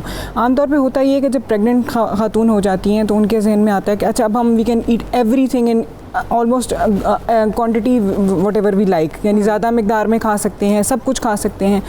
लेकिन जो हमारी न्यूट्रिशन है वो ये बताती है कि प्रेगनेंसी में कैलोरीज़ इंक्रीज़ जो हैं फर्स्ट ट्राइमेस्टर में तो बिल्कुल कैलोरीज़ इंक्रीज़ करने की ज़रूरत नहीं होती आपको। और उसमें इंपॉर्टेंट बात ये है कि हम ना इसको कैटेगराइज कर सकते हैं कि प्री प्रेगनेंसी BMI लड़की का कितना था। यानी कुछ लोग जो ओवरवेट हैं दे नीड टू रिस्ट्रिक्ट के वो बिल्कुल शुरू में कैलोरीज ज़्यादा ना लें, अवॉइड करें। बिल्कुल माइक्रो न्यूट्रिएंट्स बहुत से मिनरल्स की ज़रूरत हो सकती है, लेकिन उनको कैलोरीज इंक्रीज़ करने की ज़रूरत नहीं होती। अगर कोई बहुत ही अंडरवेट प्रेगनेंसी में दाखिल हो रहा है तो मे बी उनको ज़रूरत है। लेकिन 300 कैलोरीज आमतौर पे सेकंड ट्राइमेस्टर यानी कि जो हमारा चौथा माह बनता है उससे से आपके 6ठे महीने जी उसके अंदर आ जाता है। और फर्स्ट से आप शुरू में, जैसे आपा भी कह रही थी कि जूसेस की इतनी ज़रूरत नहीं होती, उसकी एक बहुत इंपॉर्टेंट वजह यह है कि फ़ाइबर इंटेक हमेशा बहुत ज़रूरी होती है, क्योंकि ऐसे आगे चल के कॉन्स्टिपेशन डेवलप होने के चांसेस होते हैं। तो अगर होल फ्रूट्स लेते हैं तो that is a better option. और कलेजी वाली बात पे मैं बिल्कुल ठीक कहूँ, जो बात करनी थी विटामिन ए प्री फॉर्म 2 किस्म की विटामिन होती है। एक होता है कैरोटीन वगैरह जो कि हमें गाजरों से कलर से मिल जाता है, वो इतना विटामिन ए का डायरेक्ट सोर्स नहीं है, वो उससे टॉक्सिसिटी नहीं होती। तो लिवर अगर कलेजी खाते हैं उसके अंदर बनी बनाई विटामिन ए मौजूद होती है जो कि टॉक्सिसिटी कॉज कर सकती है, डिफेक्ट्स कॉज कर सकती है। लेकिन स्टिल फर्स्ट ट्राइमेस्टर में फिर क्या खाएं, फिर ये ऐसी चीज़ें खानी हैं जिसके अंदर आपको कैल्शियम अच्छा हो, यानी कि दूध की बहुत सी बनी हुई चीज़ें, बहुत सी ऐसी चीज़ें जिसमें प्रोटीन अच्छी हो, विटामिन एंड मिनरल्स। सब्जियों पर बहुत ध्यान दें, सब्जियाँ फिर वही वाली बात कि प्रेग्नेंट लेडीज़ भी कम ले रही होती हैं। अच्छा, एक इंटरेस्टिंग बात मैं यहाँ शेयर करना चाहूँगी कि हम सबका कैल्शियम पे बहुत फोकस है, क्योंकि बेबी की वूम में आप कैल्शियम के ऊपर कैल्शियम के बहुत फोकस है कि कैल्शियम दूध लें, प्लीज़ कैल्शियम के सप्लीमेंट्स लें। उसमें यह है कि क्योंकि हड्डियाँ जो हैं बच्चे की जितनी हड्डियाँ हैं वो माँ की हड्डियों से बनेंगी, और अगर माँ अपना दूध डेयरी प्रोडक्ट्स नहीं लेगी तो फिर वो उसकी हड्डियाँ कमज़ोर हो जाएंगी। लेकिन अभी जो हमारा नेशनल न्यूट्रिशन सर्वे है उसने एक बड़ी सरप्राइजिंग चीज़ हमें बताई। उसने ये बताया है कि 26 कैल्शियम डेफिशिएंसी जो विमेन ऑफ रिप्रोडक्टिव एज यानी कि जो 14-15 साल से लेकर 49 ईयर्स तक की औरतें हैं जो कि हमल जिनमें हो सकता है, तो वो उनमें कैल्शियम डेफिशिएंसी तो 26% है, लेकिन विटामिन डी डेफिशिएंसी 80% है। 80% है। विटामिन डी के ऊपर और डी के हवाले से मैंने देखा बात ही नहीं होती, बिल्कुल एहतियात नहीं करते। अगर डॉक्टर कह दे तो ठीक है, वरना एग्जैक्टली। और उसमें सेंसिटिव बात ये है, इंपॉर्टेंट बात ये है कि फूड्स में से हमें ऐसे विटामिन डी इतना बहुत नहीं मिल रहा होता। तो अगर हम ये कहें कि कैल्शियम तो आप ले लेते हैं फूड से, चलें आप सप्लीमेंट्स नहीं खाते, विटामिन डी फिर नहीं मिलता, तो उसकी सप्लीमेंटेशन। अच्छा डॉक्टर रूबा, जिस तरह से अभी शिफा बात कर रही थी, आपके पास किस किस्म के केसेस आते हैं जब ख़वातीन आती हैं और आप सर पकड़ के बैठ जाती हैं कि मैं क्या करूं इनका? Thank you, Sarbat, and especially I must say that this is such an important topic. हामला ख़वातीन की care does not just mean कि आप एक प्रेग्नेंट खातून की केयर कर रहे हैं, it's a care of a mother actually. And prevention से आप बहुत सारी चीज़ें इस तरह से बचा सकते हैं कि how can you just imagine a home without a mother? खुदा न खास्ता अगर आप कोई भी चीज़ पूरी नहीं करते ड्यूरिंग प्रेगनेंसी तो it can even lead to death of that mother. और तो इस वजह से जैसे कि अभी शिफा भी बात कर रही हैं कि calcium is so important for the baby but as well it's also important for the mother. उसकी वजह ये भी है। और सेकेंडली जैसे आपने कहा कि ख़वातीन जिस तरह की आती हैं, देखें डिफरेंट टाइप ऑफ पेशेंट्स होते हैं, लेकिन इसमें कोई शक नहीं, चाहे जिस तरह के भी क्लास से वो बिलोंग कर रहे हैं, विटामिन डी डेफिशिएंसी बहुत कॉमन होगी। I think it's more than 80% now, probably because sun exposure पूरा नहीं है, या डाइट में भी हमारे, बिकॉज डाइट में तो इस तरह विटामिन डी का सोर्स नहीं है और अवेयरनेस नहीं है। लेकिन अगेन सबसे ज़्यादा मसला फर्स्ट ट्राइमेस्टर में पेशेंट्स को होता है, बिकॉज उसके अंदर इतनी ज़्यादा वॉमिटिंग के साथ पेशेंट्स आती हैं और एकदम से चेंज आया होता है, देयर आर एक हार्मोनल राइज होता है। लेकिन उसमें यही बात होती है कि फर्स्ट ट्राइमेस्टर होता है तकरीबन 12 हफ्ते तक पहले। ठीक है। उसमें इतना पैनिक करने की ज़रूरत नहीं होती है। मतलब आप उसके अंदर वेरी इंपॉर्टेंट थिंग इज़ कि आप अपना फॉलिक एसिड इंटेक पूरा रखें, फ्लूइड इंटेक ज़रूर पूरा रखें, सो दैट आपका डिहाइड्रेशन का एलिमेंट ना हो which can lead to many infections. और उसके अलावा इफ़ यू फील लाइक अगर मिल्क इंटेक और वो सारा कुछ आप कर सकते हो तो वेल एंड गुड। जैसे कि शिफा ने कहा है कि बहुत इंपॉर्टेंट है स्पेशली कैल्शियम का इंटेक, लेकिन 12 हफ्ते के बाद हम उन्हें iron calcium supplements add up कर देते हैं। मसला वहाँ आता है जहाँ पेशेंट्स कंप्लाइंट नहीं होते। आपका रेगुलर डॉक्टर का विजिट बहुत इंपॉर्टेंट है। और इसमें एक बात और भी मैं थोड़ा सा बताना चाहूँगी, हमारे मुल्क में इतनी अवेयरनेस इस बात की नहीं है कि इट्स नॉट जस्ट कि आप सिर्फ प्रेग्नेंट हो के ही डॉक्टर के पास जाओ। एक प्री प्रेगनेंसी काउंसलिंग भी बहुत इम्पॉर्टेंट होती है। प्रेग्नेंट होने से पहले पूरा बॉडी का आपका वेट, आपकी medical condition, if there is no any other associated disorder, जैसे कोई आपको ब्लड प्रेशर, शुगर का मसला, ओबेसिटी, आपका लाइफस्टाइल बहुत इंपॉर्टेंट होता है। देयर आर मेनी हैबिट्स जो आपको चेंज करनी पड़ती हैं।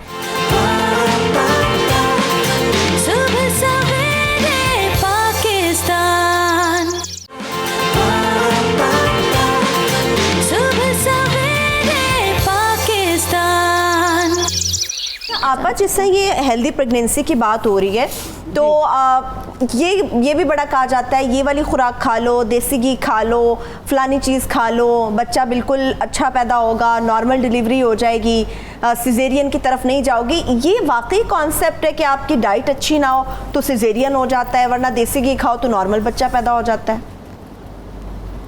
नहीं, ये कॉन्सेप्ट बिल्कुल सही नहीं है, क्योंकि जो मतलब कि ऑपरेशन वगैरह होता है तो उसमें ख़वातीन की कुछ ऐसी कंडीशंस होती हैं जिसकी वजह से डॉक्टर डिसाइड करते हैं कि उनका ऑपरेशन होगा। सही है। कुछ मसाइल ऐसे होते हैं जिसकी वजह से ऑपरेशन की तरफ जाना लाजमी होता है। हाँ, एक्सरसाइज, डाइट, लाइफस्टाइल, कैफ़ीन का इस्तेमाल ना करना, देसी घी बिल्कुल खाना चाहिए। देसी घी खाने में कोई कबाहत नहीं है। जितनी भी कुदरती चीज़ें हैं पहले के ज़माने में जो खाई जाती थी वो हेल्दी प्रेगनेंसी के लिए बहुत अच्छी होती थी।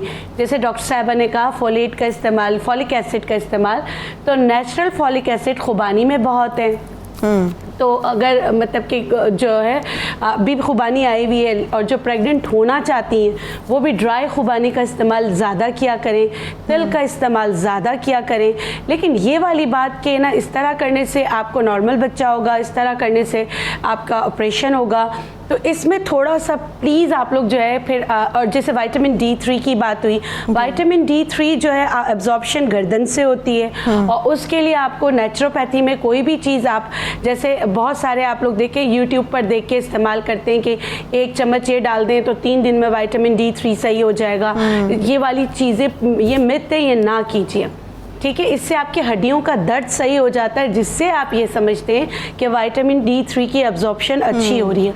वो अल्लाह गफूरुर रहीम ने सिर्फ धूप में रखा है। आधे घंटे की सुबह और शाम की धूप, और वो धूप भी आपके कंधे पे पड़े तो वो बहुत ज़्यादा बेहतर होता है, वो अच्छी हो जाती है। तो ये वाली बात जो है कि देसी घी खाने से नॉर्मल डिलीवरी हो जाएगी। और लास्ट में भी देसी घी खिलाते हैं। घी से बाज़ औक़ात ब्लड प्रेशर बढ़ भी सकता है, जिससे आप नुकसान उठा सकते हैं। अच्छा। तो कुछ ऐसी एक्सरसाइजेज होती हैं। जी बिल्कुल, जी बिल्कुल। लास्ट में ऐसा होता है कि कैस्टर ऑयल पिला देते हैं या देसी घी 2-2 चम्मच भर के पिला देते हैं जब पेन स्टार्ट होते हैं। तो खुदारा ये ना करें, बिल्कुल अपने बच्चों के साथ ना करें। सीधा डॉक्टर के पास लेके जाएं, जो गायनेकोलॉजिस्ट कहते हैं उस पर अमल करें। और जो है कोई भी इस तरह की चीज़ें घर पे करने की ज़रूरत नहीं है कि जैसे ही मतलब कि सही है। आप कॉलर्स भी हमारे साथ मौजूद है। पहले नाजिया हमारे साथ मौजूद है, उनसे बात कर लेते हैं। जी नाजिया, क्या बात करेंगी आप? मेरा ये डॉक्टर दिलजीत से सवाल है। जी जरा ये कोई होम रेडी अच्छी सी बताएं कि हॉट फ्लैशेस जो 50+ खवातीन हॉट कंट्रोल में आ जाए, ये बहुत तकलीफ दे देते हैं। कोई अच्छा सा ये नुस्खा बता दें प्लीज, बड़ी मेहरबानी। ठीक है नाजिया, पूछ लेते हैं आपा से। थैंक यू सो मच, आपने हमें कॉल की। एजाज हमारे साथ कॉल पे मौजूद अगर हैं तो उनसे बात कर लेते हैं। चलिए ठीक है, एजाज हमारे साथ कॉल पे मौजूद नहीं है। अच्छा, यहीं से मैं डॉक्टर उबा बात को बढ़ाऊंगी। जिस तरह से आपा से मैंने बात की, ये होता है 9 महीने तक सब अच्छा है, बेबी भी हेल्दी है, माँ भी बिल्कुल ठीक है, और जब बच्चा होने वाला होता है तो एकदम से सरप्राइज दिया जाता है, नहीं नहीं नहीं नॉर्मल नहीं होने वाला, ये सिजेरियन हो जाएगा। ऐसा क्यों होता है? 9 महीने तक केस नॉर्मल होता है, अचानक से चंद सेकंड्स में वो केस जो है अजीब गड़बड़ हो जाती है। ये it's a very good question. इसका एक लाइन में अगर आप जवाब मांगे तो मैं तो ये कहूँगी कि जब तक बेबी हाथ में ना आ जाए हम कह नहीं सकते कि it is going to be delivered normally या सिजेरियन से होगा। उसकी वजह यह है कि आपने सुना होगा कि बेशक प्रेगनेंसी नॉर्मल, बेबी नॉर्मल, सब कुछ नॉर्मल, लेबर भी नॉर्मल हो गया, फुल डायलिटेशन पे सिजेरियन हो गया, इवन उस टाइम तक आप डिसाइड फाइनल नहीं हो सकता। हाँ, ये बात ज़रूर है कि if everything is going normal there are 80% chances कि पेशेंट विल डिलीवर नॉर्मली। इसमें बहुत सारे फैक्टर्स आ जाते हैं।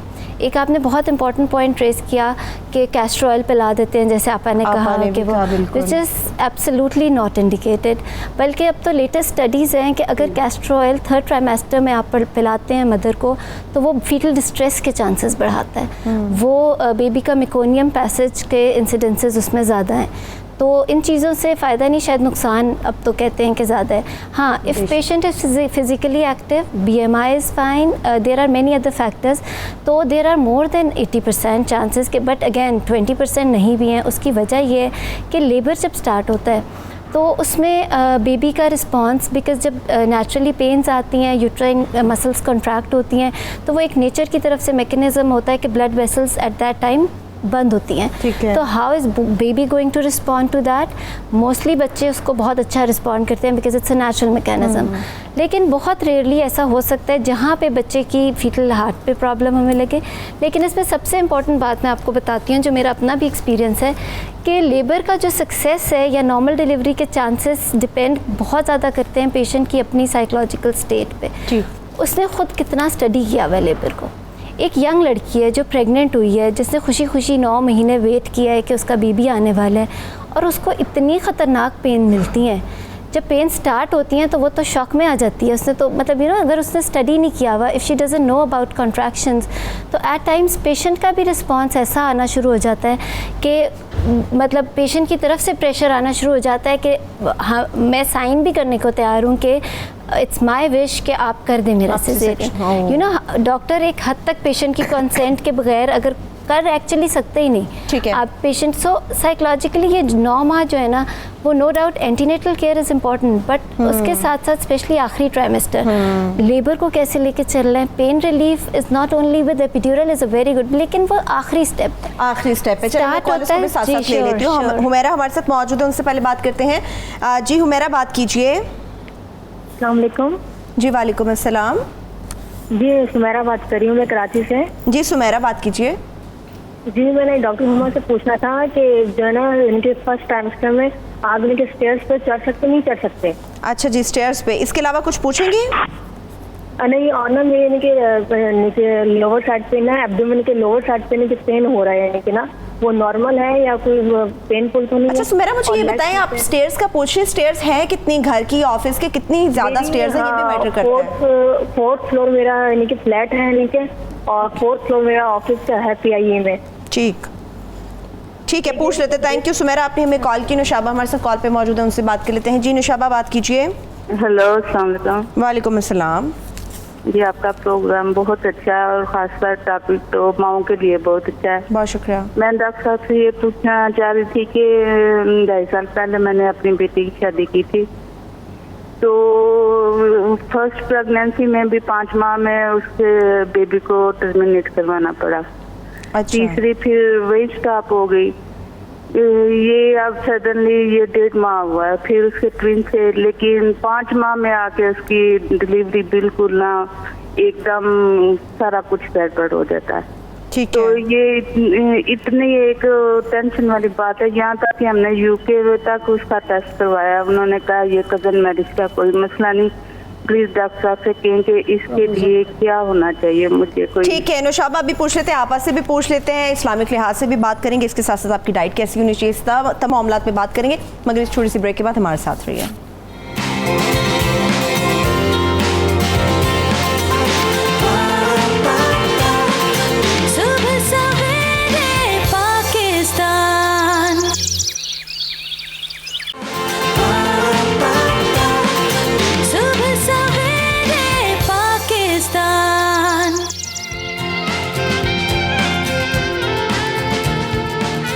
Welcome back. जिस तरह से हामदा ख़वातीन से मुतालिक बात हो रही है, हमारे साथ कॉलर्स भी मौजूद थे, साथ साथ उनके कॉल्स भी लेते रहेंगे, मगर जिन्होंने अपना क्वेश्चन थ्रू किया था उनका आंसर भी लेते रहेंगे। मगर अभी मुझे प्रोफेसर साहिबा मिथ के ऊपर भी बात करनी है।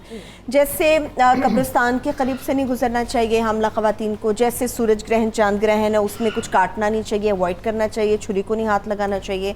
जैसे अगर आप फूल लेकर जा रहे हैं किसी के लिए तो कब्रिस्तान के बाहर जो स्टॉल्स लगे होते हैं वहाँ से फूल नहीं ख़रीदने चाहिए, वो आपके बच्चे के ऊपर आके इफ़ेक्ट कर जाते हैं। तो ये सारी चीज़ें दुरुस्त हैं, ऐसा होता है? मैं तो सरवत आपकी बातें सुन के हंस रही हूँ, क्योंकि ये लोग बातें करते हैं अपने तबके की जहालत के ऊपर या रोया जा सकता है या हंसा जा सकता है। इस्लाम से इनका दूर दूर तक कोई ताल्लुक़ नहीं है। एक्चुअली हम हिंदुओं के साथ बहुत अरसा रहे हैं, तो ये जो हिंदुआना कल्चर की कुछ तवहुमात हैं वो हमारे साथ ऐसे रच बस गए हैं कि हमने उनको भी नाउज़ुबिल्लाह दीन का हिस्सा करार दे दिया। देखिए बात यह है कि अल्लाह ताला की बहुत बड़ी नेमत है औलाद। हम लोगों की बदकिस्मती ये है कि हम लोगों को अभी बीवी बनना नहीं आया होता कि हमें माँ बनने के प्रोसेस में जो है अल्लाह ताला की तरफ से जो है वो जाना होता है। तो सबसे पहले तो जैसे डॉक्टर साहब बात करी थी ना प्री प्रेगनेंसी अवेयरनेस की, मैं तो कहती हूँ प्री मैरिज काउंसलिंग होनी चाहिए और उसके अंदर लड़की को ये बताना चाहिए कि आप बीवी बनने के बाद तुम्हारे क्या फ़राइज़ हैं और एक माँ बनने के बाद तुम्हारी क्या ड्यूटीज़ हैं। अब उसके अंदर दीन इस्लाम को अगर हम देखें तो आप अगर वुज़ू कर लेते हैं तो आपके इर्द गिर्द एक शेल बन जाता है, एक हाला बन जाता है नूर का। फिर दुनिया की कोई नेगेटिव फोर्स आपको नुकसान नहीं पहुंचा सकती। आप खौफ की हालत में हो तो आपका खौफ रफा हो जाता है। और फिर उसके बाद अगर आप आयात इस्तिआज़ा औज़ु बिल्लाहि मिनश शैतानिर रजीम, औज़ु बिकलिमातिल्लाहि ताम्माति मिन शर्रि मा खलक़, आयतुल कुर्सी, तीसरा कलमा, चारों कुल, कुरान पाक, दीन इस्लाम, आप सल्लल्लाहु अलैहि वसल्लम की सीरत सुन्नत, सब कुछ हमारे सामने है। अल्लाह वही है, अल्लाह का निज़ाम वही है, वो नहीं बदला, हम बदले हैं। अल्लामा इकबाल यहाँ बड़ी खूबसूरत बात करते हैं, वो कहते हैं कि यकी पैदा करे गाफिल के मगलूब गुमा तू है, कि जो यकीन हमारे अंदर इन चीज़ों के ऊपर था वो ख़त्म हो गया और जो बेयकीनी और जो है गैर ज़रूरी चीज़ें थी हमने उन पर यकीन करना शुरू कर दिया। अब जब आप कब्रिस्तान की बात करते हैं तो कब्रिस्तान में चूँकि नेगेटिव फोर्सेस ज़्यादा होती हैं, बच्चा जो है वो बहुत कमज़ोर अभी क्रिएशन की इस फॉर्म उस स्टेज के ऊपर है, वो उनका मुकाबला नहीं कर सकता, वो उनको अटैक कर सकती हैं बच्चे बिल्कुल। तो इसलिए आपको माँ को कहा जाता है कि आप खुश रहें। क्यों?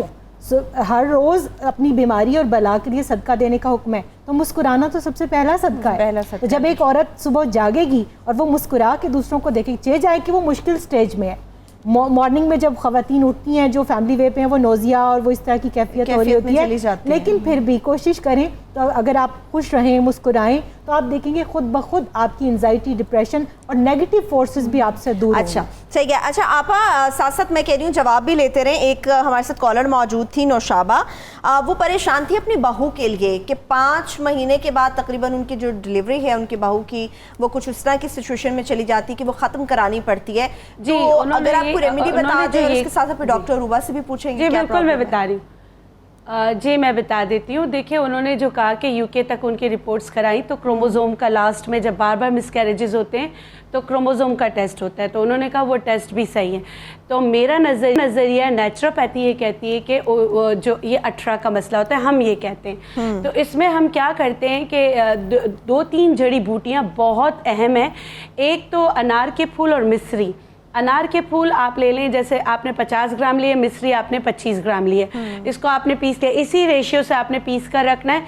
1 चम्मच रात को पानी में भिगो कर रखना है, सुबह आपने खाली पेट ये ले लेना है। और ये आपने करना है जब तक आपकी प्रेगनेंसी 8 मंथ में दाखिल ना हो जाए, 8वें महीने में जाके आपको छोड़ना है।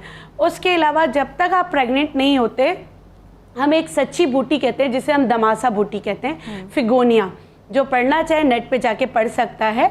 आपने इसका क्या करना है, 5 ग्राम बूटी को पानी में भिगोकर हर खानों के बाद लेना है। नाश्ते के बाद भी लेना है, दोपहर को भी लेना है, रात को भी लेना है। और एक बूटी आती है, अगर उनको इंसुलिन का कोई मसला रहता है प्रेगनेंसी में, तो पनीर बूटी, मगर वो सिर्फ 3 पनीर बूटी जो है भिगोकर असर के वक्त लेंगी, और बाकी जो है अपना रूटीन में चेकअप वगैरह कराएंगी। और इसमें हमारी जो होम्योपैथी है उसमें भी बहुत अच्छी अद्वियात मौजूद होती हैं, जिसमें से एक दवाई जो है एलेट्रस कहते हैं। और एक औरत ने फ़ोन करके पूछा था कि उसको हॉट फ्लैशेस बहुत होते हैं, उसके लिए जो इवनिंग प्रिमरोज 1000 mcg की ले लें। उसके अलावा जो है एक छोटी इलायची चबा लिया करें, और दूध 2 चम्मच दूध 1 कप पानी में डाल के पी लिया करें, तो हॉट फ्लैशेस जो हैं वो कम होंगे, कम हो जाएंगे। सही है, ठीक है। अच्छा शिफा, जिस तरह से अभी हम खुराक के ऊपर भी बात कर रहे थे, जिस तरह से कैल्शियम के ऊपर बड़ा जोर रहता है, विटामिन डी का लोगों को समझ नहीं आती, धूप जो है वो बेस्ट अमल है कि वहाँ पे आप बैठें आधा पौना घंटा सुबह उठ के। तो इसके अलावा अगर डाइट में लिया जाए तो किस में हमें ज़्यादा मिलेगा? और इसके साथ साथ जिस तरह से हमारी कॉलर थी कि स्टेयर्स में चढ़ सकती हूँ, नहीं चढ़ सकती, मुझे पेन शुरू हो गया, क्या वो भी कोई डेफिशिएंसी होती है आपके अंदर कि आप कोई हार्ड वर्किंग नहीं कर सकते? अच्छा, विटामिन डी का ये है कि ऑलरेडी ख़वातीन जब प्रेगनेंसी के अंदर दाखिल हो रही हैं तो वो विटामिन डी डेफिशिएंट दाखिल हो रही हैं। उसके बाद अगर वो सिर्फ कैल्शियम पे फोकस रखती हैं और विटामिन डी डेफिशिएंट हैं तो कैल्शियम भी एब्जॉर्ब नहीं होने वाला। अच्छा। अब धूप के बारे में ये कहूँगी कि जो हम डार्क स्किन पीपल पाकिस्तानी लोग हैं, वी नीड एटलीस्ट कोई 2 से 3 घंटे हमें चाहिए अच्छी वाली धूप में बैठने के लिए, और उससे फिर हमारा एडिक्वेट विटामिन डी बनता है। दूसरा ये कि फिर अब जो इतनी पोल्यूशन होगी उसकी वजह से भी एडिक्वेट नहीं बन पा रहा। इवन कि अगर हम उतनी देर बैठ भी जाएँ, जो कि बड़ा मुश्किल है एक खातून के लिए जिसने घर में बहुत से काम करने और बहुत सी चीज़ें, आउटडोर बड़ा मुश्किल हो जाता है। फूड में हमारे पास मछली आ जाती है, एक मछली अगर हम लेते हैं वो उसकी सोर्सेज है, एग में थोड़ा सा मिलता है, लेकिन इन सब चीज़ों से भी ये होता है कि एडिक्वेट इतना नहीं बनता कि एक दिन की रिक्वायरमेंट जो कि 400 इंटरनेशनल यूनिट्स होती है वो पूरी हो पाए। तो बेस्ट तरीका ये होता है कि सप्लीमेंट्स ले लिए जाएँ। और जैसे डॉक्टर साहबा ने भी बात की कि प्री प्रेगनेंसी फोकस करना बहुत सी चीज़ों पे ज़रूरी है, जैसे फॉलिक एसिड भी। तो अगर आप अच्छे रिजर्व्स के साथ प्रेगनेंसी में दाखिल होते हैं, ये काउंसलिंग प्लानिंग हर चीज़ में मैटर करती है। तो अगर आप कंसेप्शन के लिए जा रही हैं शादी से पहले, आप अपने रिजर्व्स अच्छे रखें विटामिन डी के, क्योंकि अगर आप उसके सप्लीमेंट्स लेते रहते तो स्टोर हो जाता है, ज़्यादा अच्छा हो जाता है। डॉक्टर भाई, ये जो हम बात कर रहे हैं अभी, चले जाते हैं जी डिलीवरी सेक्शन की तरफ अभी चले जाते हैं। तो डिलीवरी जब होने जाती है तो एक ख़ास किस्म का इंजेक्शन भी ख़वातीन को लगाया जाता है जिससे पेन रिलीफ हो जाता है। वो कितना नुकसान होता है, वो हेल्पफुल होता है या फिर नुकसानदेह होता है आपकी होल लाइफ के लिए? जी, पेन रिलीफ बहुत इंपॉर्टेंट एलिमेंट है लेबर का। एपिड्यूरल इंजेक्शन की आप बात कर रही हैं जो कि ड्यूरिंग लेबर हम लगा सकते हैं। उससे पहले बहुत सारे स्टेप्स हैं पेन रिलीफ के। This is the last option which you can give to the patient, और ये एक्टिव फेज़ ऑफ लेबर में बेसिकली लगता है जब एटलीस्ट 3 सेंटीमीटर्स और मोर डायलेटेशन, और बहुत इनिशियल स्टेजेस पे एक तो ज़रूरत भी नहीं होती, और दूसरा ये कि वी नेवर नो कि इनिशियल स्टेज का टाइम ड्यूरेशन कितना लंबा हो जाए। एपिड्यूरल के अगर आप नुकसान की पहले बात करना चाह रहे हैं तो नुकसान इसका ये ज़रूर हो सकता है कि हाइपोटेंशन हो सकती है पेशेंट को ड्यूरिंग लेबर, विच मीन्स कि वो उसका बीपी फॉल कर सकता है। लेकिन अगर वो अच्छी सेटिंग में एपिड्यूरल लगा है जिसमें वो साथ बीपी मॉनिटर हो रहा है, उसे फ्लूइड रिप्लेस हो रहा है, तो फिर ये इतना नुकसानदेह नहीं रहता। एक इसके साथ मिथ अटैच्ड है, आई वुड से एक मिथ है कि बैक पेन रह जाती है पेशेंट। मैंने वैसे बहुत सारे ऐसे लोगों को देखा है डॉक्टर उबा जिनको पेन रहती है और उनकी पेन कई साल तक चलती रहती है। बिल्कुल, मैं इसीलिए बात करना चाह रही थी। लेकिन इंटरेस्टिंगली आपने बहुत सारे लोग ऐसे भी देखे होंगे जिनको बैक पेन आफ्टर डिलीवरी रह जाती है लेकिन उन्हें कभी एपिड्यूरल नहीं लगा होता, right? So the thing is कि back pain can be related to the delivery, or it can be related to pregnancy, or it can be related to the vitamin D deficiency. हम ये समझते हैं कि क्योंकि मुझे लगा एपिड्यूरल ड्यूरिंग लेबर, ज़ाहिर है एक इंजेक्शन बैक पे लगा है और वही इंटरवेंशन रह गई जिसने पेन छोड़ दी, वरना किसी स्टडीज़ में वर्ल्ड में कहीं बैक पेन इसका साइड इफ़ेक्ट नहीं है। हाँ, इसका कुछ और बहुत माइनर साइड इफ़ेक्ट्स हैं जिसका बहुत कम इंसिडेंस है, लेकिन बैक पेन इससे रिलेटेड वो लिगामेंट्स का लैक्स होना, बोन के अंदर विटामिन डी की डेफिशिएंसी होना, ये सारी वजूहात बहुत इंपॉर्टेंट हैं। अच्छा, पहले डॉक्टर आपने कहा कि एपिड्यूरल के अलावा इससे ये लास्ट ऑप्शन होता है पेन रिलीफ का, तो इस पेन रिलीफ का फर्स्ट स्टेप क्या होता है कि जी ये आप कर सकते हैं? और आप लोग डॉक्टर जो है खुद अपनी चॉइस से कितना कोशिश करता है कि जी ये इंजेक्शन ही लगा दिया जाए? क्योंकि मैंने नहीं सुना, मेरे से भी क्योंकि मैंने नहीं सुना कि जी ये लास्ट ऑप्शन के तौर पे डॉक्टर यूज करता है। मुझे यही पता है कि जी फर्स्ट एंड लास्ट ऑप्शन यही होती है कि पेन रिलीफ इससे किया जाए। अच्छा, नहीं, फर्स्ट ऑप्शन तो नहीं, उसके अलावा बहुत सारी ऑप्शंस हैं। देखिए अगेन सबसे इम्पॉर्टेंट ये है what I have seen in many patients कि जिन पेशेंट्स को साइकोलॉजिकली पहले से उन्होंने स्टडी किया हो कि लेबर पेन्स हैं क्या और ये एक नॉर्मल और नेचुरल प्रोसेस है, वो बहुत अच्छे तरीके से वो लेबर पेन्स ले सकती हैं। पेन लेने का एक थ्रेशोल्ड होता है, वो आप साइकोलॉजिकली डेवलप करते हो, जो कि आप स्टडी करके लेबर को कि ये है क्या, या अगर if you don't have resources to study it, आप अपने बड़ों से पूछ सकते हो, उनके साथ बैठ के बात कर सकते हो कि लेबर पेन का प्रोसेस क्या है, एक दर्द आती है वो कितनी देर रहती है और फिर जाती है, और उसमें बहुत ज़्यादा शोर डालना या बहुत ज़्यादा प्रेशर नीचे करने की ज़रूरत ही नहीं है, बिकॉज ये एक कुदरत का निज़ाम है, आपको आराम से नॉर्मली बिल्कुल। बट उसके अलावा जो पेन रिलीफ है जो नॉर्मली हॉस्पिटल्स में भी अवेलेबल हैं, साथ साथ psychological support, if you have a very good attendant with you, चाहे वो आपके रिश्तेदार में से कोई हो या फिर हॉस्पिटल में कोई अटेंडेंट हो जो आपको अटेंड कर रहा हो, आपको एक continuous psychological encouragement makes a big difference, एक बहुत ज़्यादा। उसके अलावा we have medical methods as well, जिसमें एंटोनॉक्स है जो कि नाइट्रस ऑक्साइड गैस है, बहुत अच्छा पेन रिलीफ है, मोर देन 80% पेन रिलीफ उससे मिल जाता है। पेन सिर्फ जब पेन आती है, जो कि मैक्सिमम जो स्ट्रेंथ की पेन है, अगर वो 45 सेकेंड्स रह रही है तो सिर्फ उस दौरान आपने वो इनहेल करनी होती है, उसके अलावा नहीं करनी होती। उसके अलावा we have injectable pain killers as well, and then we have epidural also. Epidural is not a very bad option, it's a good option. अगर आपको बाकी किसी मेथड से आराम नहीं आ रहा तो साइड इफ़ेक्ट्स इसके आप कर सकते हो केटर में।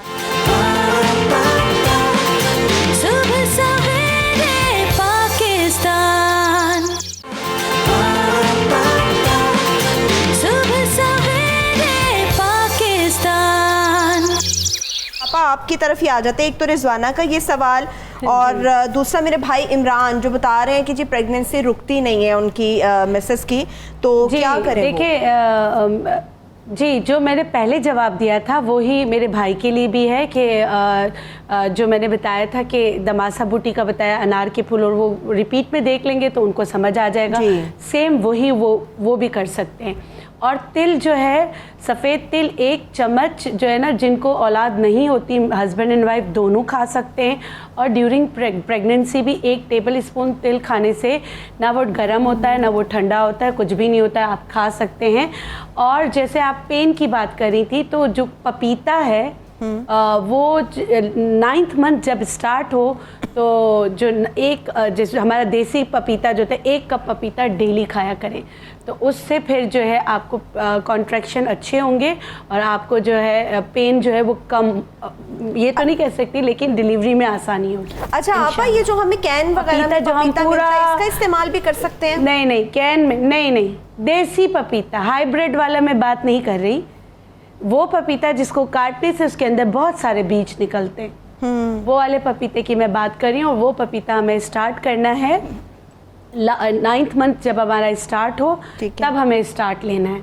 तो उससे जो है आपको जो आपकी डिलीवरी आसानी से होने में आपकी मदद करेगी।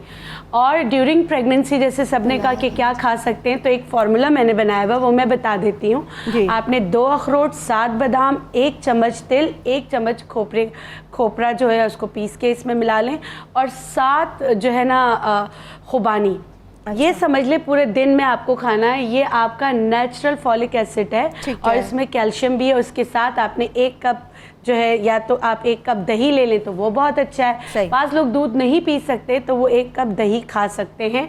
या पनीर जो है या मक्खन सुबह नाश्ते में लाजमी लिया करें, उससे जो है ना कैल्शियम की सप्लाई भी बॉडी में बहुत अच्छी हो जाती है। विटामिन डी की तो होती है, लेकिन विटामिन D3 के लिए या तो आप सप्लीमेंट पे जाएं या आप धूप लें। अच्छा आपा, एक और कॉलर थी, वो कह रही थी कि बेटा उनकी बहू का तो बिल्कुल सही नॉर्मल पैदा हुआ है, मगर उसके बाद कोई प्रेगनेंसी उनकी भी नहीं रुक रही। जी, इन सब के लिए जो मैंने वो जवाब दिया था ना, इसको हमारी पैथी में, नेचुरोपैथी में, हमारी नजरिए में इसको अठरा कहते हैं। सही है, थोड़ा सा अठरा कहते हैं। और उसमें जी डॉक्टर, ये जो 2-3 कॉल्स आई हैं रिकरेंट प्रेगनेंसी लॉसेस से रिलेटेड, ये बहुत इंपॉर्टेंट इशू है। जैसे कि आपने बात की, बिल्कुल डाइट का तो बहुत अहम रोल है, लेकिन मेडिकली जो है we divide it into trimesters. अगर जैसे नौशाबा बीच में कॉलर आई जो कह रही थी कि हर प्रेगनेंसी 5 माह में जाके प्रेगनेंसी लॉस हो जाता है, तो उसके अंदर बेहतर होता है कि आप अपने करीबी डॉक्टर जिनको आप दिखा रहे हैं उनसे आप मशवरा करके, एक टांका लगता है 12 से 14 हफ्तों के बीच में, ठीक है, which has more than 90% chance कि आपकी प्रेगनेंसी टर्म तक जाती है। उसको एसके स्टिच या मैकडॉनल्ड स्टिच का नाम दिया जाता है। Then we have no doubt, जैसे आपा ने कहा, क्रोमोसोमल एनोमलीज बहुत एक इम्पॉर्टेंट इशू है। उसमें जैसे हमारी प्रोफेसर साहिबा ने बात की थी कि pre marriage counselling is very important. उसमें ना सिर्फ कि आप जेनेटिक इश्यूज डिस्कस कर सकते हैं, जैसे कि कज़न मैरिजेस में एट टाइम्स फेस किए जा सकते हैं, थैलेसीमिया के इश्यूज हो सकते आप फेस कर सकते हैं, HPV की वैक्सीन है। तो ये सारी के बाद अगर आप शादी करें, और ताकि आपको अपने पार्टनर का भी थैलेसीमिया स्टेटस, ब्लड ग्रुप, वो सारा पता हो, ताकि वंस यू गेट प्रेग्नेंट आपको प्रिकॉशनरी मेजर्स पहले से ही मालूम होने चाहिए। अच्छा, मुझे प्रोफेसर साहब ये भी बताएगा, ये भी एक चीज़ है जी, पहले से जैसे आपका कोई काम है, आप कहीं दूर जा रहे हैं, कुछ काम आपकी ज़िंदगी के बाकी रहते हैं करने वाले, और आप पूरे 9 महीने इंतज़ार नहीं कर सकते, तो जो ख़वातीन वक्त से पहले हमल अपना ख़त्म करा देती हैं या डिलीवरी करा लेती हैं, उनके लिए क्या है? क्या ये बहुत बड़ा गुनाह होता है कि एक वक्त जो अल्लाह की ज़ात ने मुकर्रर किया हुआ है, आप उससे हट के अपनी मर्ज़ी से उन औकात का तरीक़ेकार जो है वो मुतय्यन करते हैं? देखिए, पहली बात तो आपने 2 क्वेश्चन इकट्ठे कर दिए हैं और वक्त बहुत मुख्तसर होता है। मुख्तसर है, मैंने कहा 2-3 एक साथ कर दूं क्वेश्चन। एक तो ड्यूरिंग प्रेगनेंसी अबॉर्ट करवाना, उसमें तो ये है कि अगर औरत की सेहत कमज़ोर है और वो उसकी डेथ के चांसेस हैं, तो बिफोर 4 मंथ्स, जब तक कि वो जो एम्ब्रियो है वो फॉर्म होके मुद्गा के अंदर ना चला जाए, उससे पहले फुक़हाए कराम ये कहते हैं कि डॉक्टर की इजाज़त से, अगर डॉक्टर ये कह दे कि अगर इस बच्चे के डिलीवरी के वक्त में ये औरत मर जाएगी या बच्चा जो है वो नॉर्मल नहीं है, तो उसकी एडवाइस पर जो है वो बिफोर 4th मंथ आप जो है अबॉर्ट करवा सकते हैं। लेकिन इसको आदत ना बनाया जाए, इसको मामूल ना बनाया जाए, ये कंडीशनल है। दूसरा जो बात आपने कही कि बिफोर डिलीवरी टाइम आप अननेचुरल जो है उसको प्रोसेस में ले जाके और ख़ुद से इंजेक्शन और इस तरह की मेडिसिन दे के और बिफोर टाइम अगर डिलीवर करा लें, देखिए सबसे पहले तो इस्लाम और जितना भी इस वक्त पूरी दुनिया के अंदर रिवाइवल है वो ऑर्गेनिक फूड्स की तरफ और ऑर्गेनिक लाइफस्टाइल की तरफ रिवाइवल है। तो इस्लाम कहीं भी आपको नेचुरल वे से हटने की बात नहीं करता, ठीक है, ये इंतहाई गलत है।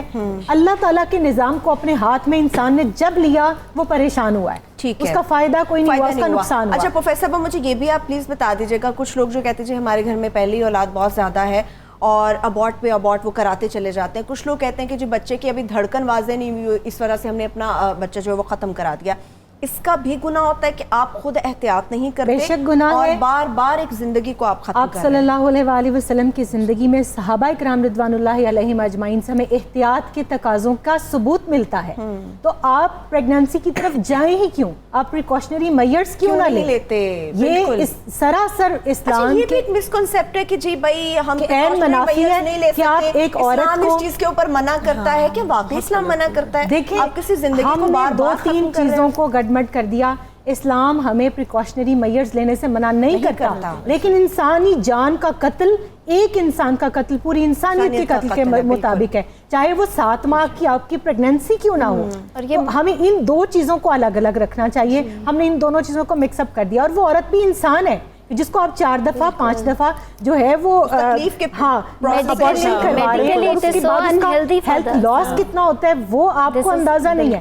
और यहाँ पर प्रेगनेंसी के दौरान आसानी के लिए मैं चीज़ें कुछ बताना चाह रही थी कि जब कोई औरत फैमिली वे पे हो जाए, उसको पता हो, तो सबसे पहले तो उसका शौहर और वो इरादा करें कि अल्लाह ताला अगर हमें बेटा देगा तो हम उसके नाम के साथ मोहम्मद सल्लल्लाहु अलैहि वसल्लम या अहमद, आप सल्लल्लाहु अलैहि वसल्लम के नामों में से एक नाम जो है वो जोड़ के रखेंगे। और अगर बेटी दे तो सैयदातुन निसा रज़ी अल्लाह तआला अन्हा की निस्बत से फातिमा नाम रखा जाएगा, या कोई और उम्महातुल मोमिनीन के बाबरकत नामों के साथ उनको जोड़ा। दूसरी बात ये कि हिसार रोज़ाना मामूल बना लें सुबह के वक्त, ये 24 घंटे के लिए है कि आपने 3 दफ़ा दुरूद इब्राहिमी पढ़ना है, 3 दफ़ा बिस्मिल्लाहिर्रहमानिर्रहीम अल्हम्दुलिल्लाहि रब्बिल आलमीन, इस तरह सूरह फातिहा पढ़नी है, 3 दफ़ा आयतुल कुर्सी और आखिर में फिर 3 दफ़ा दुरूद इब्राहिमी पढ़ के एक हसार अपने इर्द-गिर्द आप लोग अपने हाथों पे फूंक मार के तो आप उसको जो है वो कर लें। ये 24 घंटे का टॉपिक कितना ज़बरदस्त है, मगर वक्त की बहुत ज़्यादा कमी है और मेरे पास इस वक्त जो है वो बिल्कुल ख़त्म हो चुका है। इंशाल्लाह फिर किसी दिन मुकम्मल तौर पर इसके ऊपर बहस भी करेंगे, आपके सवालों के जवाब भी देंगे। बहुत शुक्रिया प्रोफेसर साहब आपका, डॉक्टर बिल्किस आपा आपका भी बेहद शुक्रिया, थैंक यू सो मच। शिफा अली बहुत शुक्रिया, डॉक्टर रुबा आपका। इसके साथ ही मुझे इजाज़त दीजिए।